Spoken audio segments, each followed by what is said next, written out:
And I want to thank Chairman Stapleton for making it possible for us to have this hearing today, and I hope we'll have subsequent hearings, because what I would like to do is, I'm not presenting myself as an expert on standards.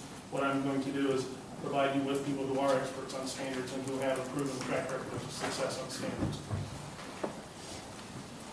Since Ohio is a local control state, local school districts must have the freedom to adopt educational curricula that best suits their students. They are constrained by mandatory federal assessments and what they will measure. They're also constrained by the standards themselves. Imposing a one-size-fits-all top-down approach that centralizes authority is not in the best interest of our young people or our state.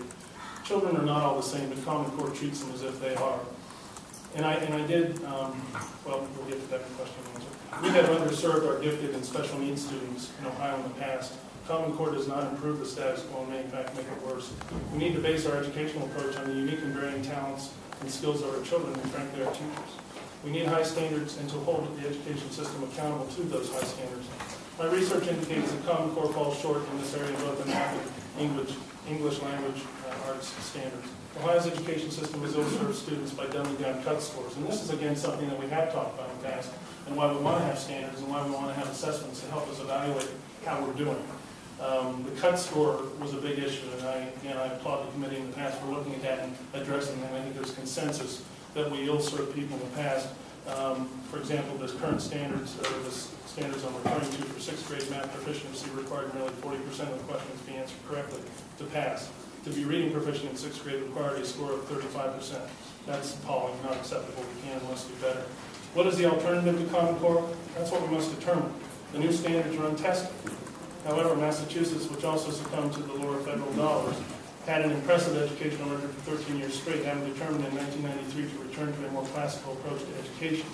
Had the creators of Common Core only been inclined to adopt a good model, Massachusetts' proven track record, or California's for that matter, California's had some very successful standards as well, could have been one such choice. In Ohio, we must do our own research to arrive at standards that time and testing have shown to be successful. My alternative isn't more of the same failed standards we had in the past. I support high standards, but also support the ability of teachers to have latitude in the classroom. We cannot content ourselves to use our children as guinea pigs for the latest educational reform fad. Bill Gates, who has been the #1 financial backer of Common Core besides the federal government, says we won't know for 10 years whether his experiment has worked. Is that the right way to approach educational excellence? Let's try what has worked by examining the other states that have gotten it right. We don't need more new math because new math hasn't led to better results.